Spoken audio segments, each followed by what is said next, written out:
ಆ ಬೆಳೆಗಳನ್ನು ಮತ್ತೆ ಅಕ್ಷರಗಳ ಮುಖಾಂತರವಾಗಿ ಈ ಸಾಹಿತ್ಯ ಲೋಕಕ್ಕೆ ಅನೇಕ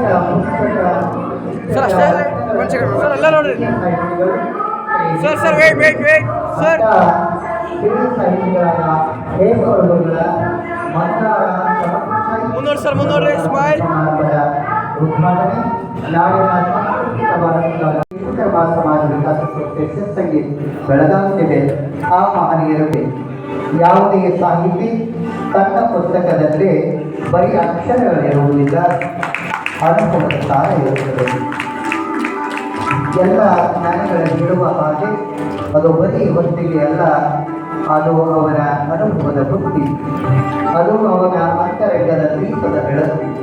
ಹಾಗೆ ವಿಶಿಷ್ಟವಾಗಿರತಕ್ಕಂಥ ಅಂತ ಅನುಭವದ ಸಾರವನ್ನು ಈ ಒಂದು ಗ್ರಂಥದಲ್ಲಿ ಹಚ್ಚುತ್ತಿದ್ದಾರೆ ನಮ್ಮ ಹಿರಿಯ ಸಾಹಿತಿಗಳಾದ ಹೇಮಗಳು.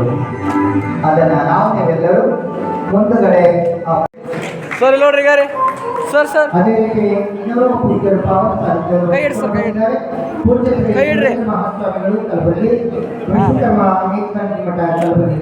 ಆ ಪೂಜ್ಯರನ್ನ ಶ್ರೀ ರಾಜೇಶ್ ಸರ್ ಮುದ್ದಾರ್, ಅದೇ ಸುರೇಶ್ ಪತ್ತಾರ ನಂಬರ್ಗಿ. ಅದೇ ಈ ಒಂದು ವಿಶೇಷ ಕಾರ್ಯಕ್ರಮದ ಅಧ್ಯಕ್ಷ ಸ್ಥಾನ ಶ್ರೀ ವಿಜಯಕುಮಾರ್ ಪಾಟೀಲ್ ಶ್ರೀ ಗುಡಿ ಗುರುಗಳಿಗೆ ಶ್ರೀ ಜಗದೀಶ್ ಪೋದಾರ್ ಆದಷ್ಟು ಬೇಗ ಬರಬೇಕು.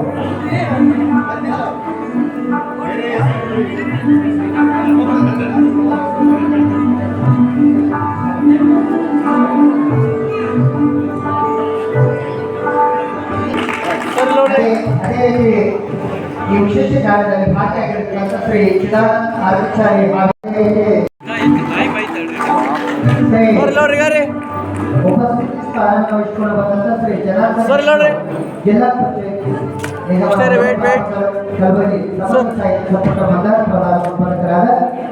ಮಾತುಗಳು ಬಂದು ನಮ್ಮೆಲ್ಲರಿಗೆ ದಾರಿದೀಪ ಆಗಲಿ ಅಂತ ದೇವರಲ್ಲಿ ಪ್ರಾರ್ಥನೆ ಮಾಡಿ ನನ್ನ ಉದ್ಘಾಟನೆಯ ನಾನು ಮಾತುಗಳನ್ನು ಮುಗಿಸ್ತೇನೆ. ಎಲ್ಲರಿಗೂ ನಮನಗಳು. ಅದೇ ರೀತಿ ಒಂದು ಸಮಗ್ರ ಸಂಪರ್ಕದ ಪ್ರಧಾನ ಸಂಪರ್ಕ. ಅದೇ ರೀತಿ ಇನ್ನೂರು ಪೂಜ್ಯರು ಈ ವೇದಿಕೆಗೆ ಸಾಹಿತ್ಯ ಶ್ರೀ ರಾಜೇಂದ್ರ ಬಡಿಗರ ಹಿರಿಯ ಸಾಹಿತ್ಯಗಳು, ಶ್ರೀ ಭೀಮಣ್ಣ ಬೋನಾಳ್.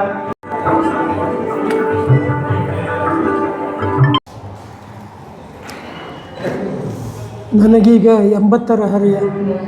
ಹುಟ್ಟೂರು ಸುರಪುರ ತಾಲೂಕಿನ ಯಮನೂರು.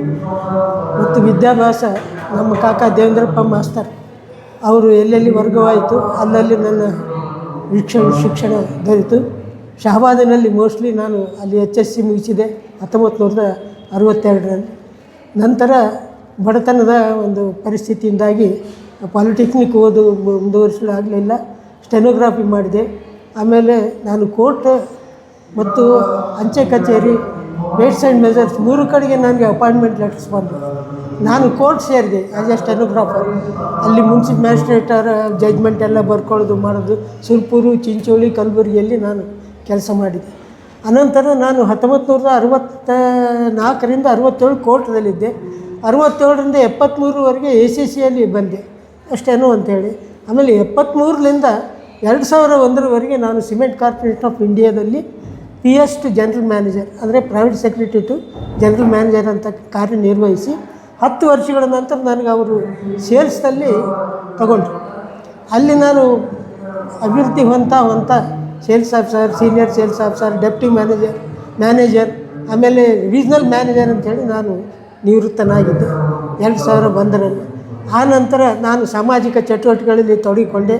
ಸಾಹಿತ್ಯಾಸಕ್ತ ಮೊದಲು ಹಿಡಿದು ಭಾಳಷ್ಟು ಸಂಘಟನೆಗಳನ್ನು ನಾನು ಕುರ್ಕೊಂಡದಲ್ಲಿ ವಿಶ್ವಕರ್ಮ ಸಂಘ ಸ್ಥಾಪನೆಗಾಗಿ ದುಡಿದಿದ್ದೇನೆ, ಶಹಾಬಾದಲ್ಲಿ ಮಾಡಿದ್ದೇನೆ, ಸೇಡಂದಲ್ಲಿ ಮಾಡಿದ್ದೇನೆ. ಇದರ ಮಧ್ಯೆ ನಾನು ನಾನು ಸಾಹಿತ್ಯದ ಬಗ್ಗೆ ಭಾಳ ಆಸಕ್ತಿ. ನೆಚ್ಚಿನ ಕವಿಗಳಂದರೆ ಸಿದ್ಧಾಯ ಪುರಾಣಿಕರು, ನಮ್ಮ ಇವರು ಕಾವ್ಯಾನಂದರು, ಅವರೇ ಸಿದ್ಧಾಯ ಪುರಾಣಿಕರು. ಇದೇನು ಕವನಗಳ ಸಂಕಲನ ನಾನು ಭಾಳಷ್ಟು ಸ್ಟಡಿ ಮಾಡಿದ್ದೇನೆ. ನಂತರ ನಾನು ಬರವಣಿಗೆಯಲ್ಲಿ ತೊಡಗಿ ಮೊಟ್ಟ ಮೊದಲ ಕವನ ಬರದ ಬವಣೆ ಅಂತೇಳಿ ಯಾವಾಗ ಬರಗಾಲ ಬಂದಿತ್ತು ಅವಾಗ ಬರೆದೆ. ಅದ ನಂತರ ಸುಮಾರು 35 ಕವನಗಳ ಸಂಕಲನ ಒಂದು ಹಿಂದ್ಯಾಕೆ ಬಂದಿ ಅಂತೇಳಿ ಅದು ಸೇಡಂಬ. ನಿಜವಾಗಿ ನನಗೆ ಹುಟ್ಟೂರು ಸುರ್ಪುರ್ ತಾಲೂಕು ಹೆಮ್ನೂರು ಆದ್ರೂ ಕರ್ಮಭೂಮಿ ನಂದು ಸೇಡಂ. ಯಾಕಂದರೆ ಅಲ್ಲಿ ನಾನು ಸುಮಾರು 14 ವರ್ಷ ಸೇವೆಗೆ ಇದ್ದೆ. ಎಷ್ಟೋ ಪ್ರತಿಭೆಗಳಿದ್ದರು. ನಮ್ಮ ಸೇಡಂ ಬಸವರಾಜ್ ಪಾಟೀಲರು ನನ್ನನ್ನು ಗುರುತಿಸಿ ಆ ಕನ್ನಡ ಸಾಹಿತ್ಯ ಪರಿಷತ್ತಿನ ಅಧ್ಯಕ್ಷ ಅಂತೇಳಿ ನನಗೆ ಮಾಡಿದರು.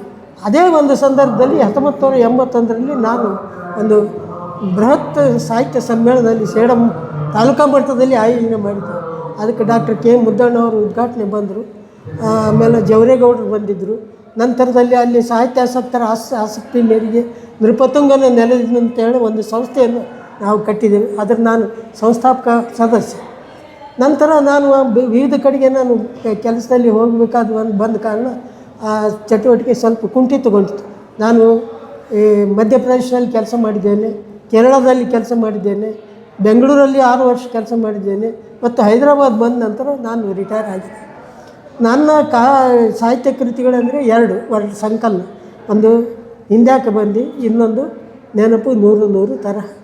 ಇದರ ಆಚೆಗೆ ನಾನು ನಮ್ಮ ಸಮಾಜದ ಮತ್ತು ಬೇರೆ ಗಣ್ಯರ ವ್ಯಕ್ತಿ ಚಿತ್ರಗಳನ್ನು ಮಾಡಿದ್ದೇನೆ, ಸಾಧಕರ ಪರಿಚಯವನ್ನು ಬರೆದಿದ್ದೇನೆ.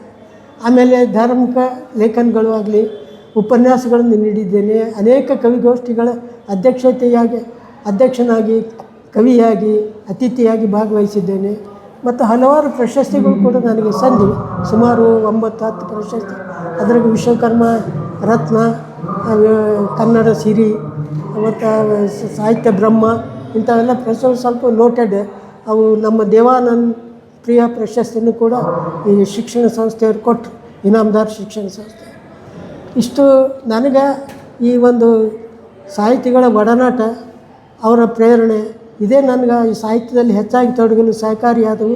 ಕಲಬುರಗಿಗೆ ಬಂದ ನಂತರ ನನಗೆ ನಿಜವಾಗಿ ಹೇಳ್ಬೇಕಂದ್ರೆ ವಿಜಯಕುಮಾರ್ ತೇಗಲ್ತಪ್ಪಿಯವರು ನನಗೆ ಭಾಳ ಇನ್ವಾಲ್ವ್ ಮಾಡಿದರು ಎಲ್ಲ ತಮ್ಮ ಕಾರ್ಯಕ್ರಮಗಳು. ಅವಾಗ ಅವ್ರದ್ದು ವಿಶ್ವಜ್ಯೋತಿ ಪ್ರತಿಷ್ಠಾನ ಅಂತಿತ್ತು. ಅದರ ಮೂಲಕ ಅವರು ಸಾಕಷ್ಟು ಸಮ್ಮೇಳನ, ಅವರು ಕವಿಗೋಷ್ಠಿಗಳನ್ನು ಮಾಡ್ತಿದ್ರು. ಅದು ನನಗೆ ಮರ್ಯಾದೆ, ನನಗೆ ಅವ್ರು ಕರಿತಿದ್ರು. ಅದಾದ ನಂತರ ಅವರು ಸಾಹಿತ್ಯ ಪರಿಷತ್ ಅಧ್ಯಕ್ಷ ಆದರು. ಈ ಕಡೆ ನಾನು ಯಾರೊಡನೆಯೂ ನಾನು ಇದು ಮಾಡಿಲ್ಲ, ಎಲ್ಲರೊಡನೆಯೂ ನಾನು ಸಮಭಾವದಿಂದ ಇದ್ದೇನೆ. ನೀರ್ಗುಡಿಯವ್ರಿಗೂ ಕೂಡ ನಾನು ಅವ್ರ ಕಡೆಯಿಂದ ಒಂದು ಪುಸ್ತಕ ಬಿಡುಗಡೆ ಆ ಕಾರ್ಯಕ್ರಮ ಇಟ್ಕೊಂಡಿದ್ದೆ. ಹೀಗಾಗಿ ಸಾಹಿತ್ಯ ವಲಯದಲ್ಲಿ ನನಗೆ ಈ ತಾರತಮ್ಯ ಆಗಲಿ ಅಥವಾ ಒಂದು ತಂಡಗಳ ಇದು ನನಗೆ ಇಷ್ಟ ಇಲ್ಲ. ಸಾಹಿತ್ಯ ಅಂದರೆ ಒಂದೇ, ಎಲ್ಲರೂ ಒಗ್ಗಟ್ಟಾಗಿ ಕೆಲಸ ಮಾಡಬೇಕು. ಈ ಒಂದು ವಾತಾವರಣ ಯಾಕೋ ಇವತ್ತು ನಾಳೆ ಸ್ವಲ್ಪ ಇದಾಗ್ತಾಯಿದೆ. ಅದು ಯಾಕಂದರೆ ಬೇರೆ ಬೇರೆ ಕಾರ್ಯಕ್ರಮಗಳು ತಮ್ಮದೇ ಒಂದು ಮಾಡ್ಕೊತ ಹೋಗ್ತಾಯಿದೆ. ಇಷ್ಟಾದಮೇಲೆ ಸುಮಾರು 2001 ನಂತರ ನಾನು ಯಾವಾಗ ರಿಟೈರ್ ಆದೆ, 1-2 ವರ್ಷ ನಾನು ಬಿಜಾಪುರದಲ್ಲಿ ಕಾಂಟ್ರಾಕ್ಟ್ ಕೆಲಸ ಮಾಡಿದೆ. ಇದರದ್ದು ಪೊಲೀಸ್ ಡಿಪಾರ್ಟ್ಮೆಂಟ್ ಹೌಸಿಂಗ್ ಕೆಲಸ. ಅದಾದ ನಂತರ ನಾನು ಇಲ್ಲಿ ಗುಲ್ಬರ್ಗ ವಿಶ್ವಕರ್ಮ ಸಮಾಜದ ಅಧ್ಯಕ್ಷ ಅಂತ 3 ವರ್ಷ ಮಾಡಿದೆ. ಆ ಅಧ್ಯಕ್ಷದ ಅವಧಿಯಲ್ಲಿ ನಾನು ನಮ್ಮ ಒಂದು ಜಿಲ್ಲಾ ಮಟ್ಟದಲ್ಲಿ ನಮ್ಮ ಹುಡುಗರಿಗೆ ಫೆಸಿಲಿಟಿ ಏನೂ ಇರಲಿಲ್ಲ. ಅವಾಗ ಕಾಳಿಕಾ ದೇವಸ್ಥಾನದಲ್ಲಿ ಒಂದು 15 ರೂಮ್ ಇದ್ದವು ರೀ. ಆ ರೂಮ್ ನಾನು ವಿದ್ಯಾರ್ಥಿಗಳಿಗೆ ವಸತಿ ಅಂಥೇಳಿ ಅವರಿಗೆ ಮಾಡಿಕೊಟ್ಟೆ. ಅದರಿಂದ ಎಷ್ಟೋ ಜನ ಇವತ್ತಿಗೂ ನೆನೆಸ್ತಾರೆ. ಅದು ಆದ ನಂತರ ನಾನು ಬಿಟ್ಟ ನಂತರ ಅದೇನೋ ಒಂದು ಅನ್ಫಾರ್ಚುನೇಟ್ ಅದು ವಿದ್ಯಾರ್ಥಿಗಳಿಗೆ ಬಿಡಿಸಿ ಮತ್ತು ಅವ್ರು ಕಿರಾಯಿ ಕೊಟ್ಟು ಇದು ಮಾಡಿದರು. ನಾನು ಸಾಮಾಜಿಕ ಕಾರ್ಯಗಳನ್ನು ಭಾಳಷ್ಟು ಮಾಡಿದ್ದೇನೆ. ನಂಜುಂಡಿಯವ್ರ ಸರ್ ಮಾಡಿದ್ದೇನೆ, ಸಂಘಟನೆಗಾಗಿ ದುಡಿದಿದ್ದೇನೆ, ಹಳ್ಳಿ ತಿರುಗಿ. ಇಷ್ಟೆಲ್ಲ ಆದಮೇಲೆ ಈಗ ಒಂದು ವಯಸ್ಸು ಎಲ್ಲಿ ಓಡಾಡಲಿಕ್ಕೆ ಸ್ವಲ್ಪ, ಯಾಕಂದರೆ ವಯೋಸಹಜವಾದ ಒಂದು ಏನು ಕಾಯಿಲೆಗಳೇನೋ, ಮೊಳಕಾಲು ನೋವು, ಫ್ರಸ್ಟ್ರೇಟ್, ಆದ ಕಾರಣ ನಾನು ಮನೆಯಲ್ಲೇ ಇರ್ತೀನಿ. ಈಗಲೂ ಬರೆಯುವಲ್ಲಿ ಒಂದು ತೊಡಗಿದ್ದೀನಿ. ಅವಾಗ ಪುಸ್ತಕ ಬಿಡುಗಡೆ ಭಾಳ ಅದ್ದೂರಿಯಾಗಿ ನನ್ನ ನಿರೀಕ್ಷೆಗೆ ಮೀರಿ ಆಯಿತು. ನಾನು ಕರೆದವರೆಲ್ಲರೂ ನಾನು ಇಷ್ಟಪಟ್ಟವರು, ನನ್ನ ಹಿರಿಯರು, ಒಡನಾಡಿಗಳು ಎಲ್ಲರೂ ಬಂದು ಇದೊಂದು ಯಶಸ್ಸು ಕೋರಿದರು. ಭಾಳ ನನಗೆ ಸಂತೋಷ ಆಯಿತು. ನಾನು ಅವರಿಗೆ ಅಭಿನಂದಿಸ್ತೇನೆ. ಐ ಮೀನ್ ಸ್ಪೆಷಲಿ ನಮ್ಮ ಬಸವರಾಜ್ ಪಾಟೀಲ್ ಸೇಡಮ್ ಅವರು ಕೂಡಲೇ ಒಪ್ಪಿಕೊಂಡ್ರು. ಸೇಡಮ್ ಅಂದರೆ ನಿಮ್ಮ ನೆನ್ಪು ಬರ್ತದೆ ರೀ, ಸೇಡಮ್ದೇ ಆ ಗೀತೆ ಮೂಲಕ ಅವರಂದರು. ಆಮೇಲೆ ನಮ್ಮ ಡಾಕ್ಟರ್ ವೀರೇಶ್ ಬಡಿಗೇರ್ ಅಂತೇಳಿ ಹಂಪಿ ಯೂನಿವರ್ಸಿಟಿ ಅವರು ಸಹ ಬಂದರು. ಬಿ ಬಡಿಗೇರ್ ನಮ್ಮ ಶಿವಸಂಗಿ ಕ್ಷೇತ್ರದ ಅಧ್ಯಕ್ಷರು ಅವರು ಬಂದರು. ಮತ್ತು ಎಲ್ಲ ಏನು ನನ್ನ ಇದಕ್ಕೆ ಸಂಪುಟಕ್ಕೆ ಲೇಖನಗಳನ್ನು, ಅಭಿಪ್ರಾಯಗಳನ್ನು, ಆರೈಕೆಗಳನ್ನು ಬರೆದರು. ಆ ಎಲ್ಲ ಲೇಖಕರು ಬಂದು ಹರಿಸಿದರು. ಭಾಳ ಒಂದು ಸಂತೋಷ, ಸಂಭ್ರಮ. ನಾನು ಇದು ಎಕ್ಸ್ಪೆಕ್ಟ್ ಮಾಡಿರಲಿಲ್ಲ. ನಾನು ಇದು ತೇಲ್ಸೇಬೇಡ್ರಿ ಅಂತ ಹೇಳಿದ್ದೆ. ನಾನು 80ನೇ ವರ್ಷ ಅಂತ ಹಾಕಬೇಡ್ರಿ. ಅವ್ರು ಬರೆದಿದ್ರು ಮೊದಲು, ನಾನು ಕಟ್ ಮಾಡಿದೆ. ಸಹಸ್ರ ಚಂದ್ರ ದರ್ಶನ ಅದಂತ ಬರೆದಿದ್ರು. ಇಲ್ಲ, ಇದು ಕೇವಲ ಪುಸ್ತಕ ಬಿಡುಗಡೆ, ಆ ಒಂದು ನೆನಪಿನಲ್ಲಿ ಇದು ಸಮಾರಂಭ ಅಂತ. ಈಗೇನಾಗಿದೆ ಅಂದರೆ 80 ಅಂದ್ಕೊಡ್ಲೇ ಸ್ವಲ್ಪ ಬರೋರಿಗೂ ಒಂದು ಮುಜುಗರ, ಏನಪ್ಪ ಗೊತ್ತೇ ಇಲ್ಲ ನಮ್ಗೆ ಅಂತೇಳಿ ಹಿಂಗೆ. ಆ ಕಾರಣ ನನಗೆ ಸ್ವಲ್ಪ ಇದು ಅನ್ನಿಸ್ತು. ಯಾಕಂದರೆ ಎಲ್ಲರೂ ಬಂದು ನನಗೆ ಇದು ಮಾಡಿದರು, ಹಾರೈಸಿದರು, ಹರಿಸಿದರು, ಸನ್ಮಾನ ಮಾಡಿದರು. ನಾನು ಭಾಳಷ್ಟು ಅವರ ಕೃತಜ್ಞತೆಗಳನ್ನು ಸಲ್ಲಿಸ್ತೇನೆ.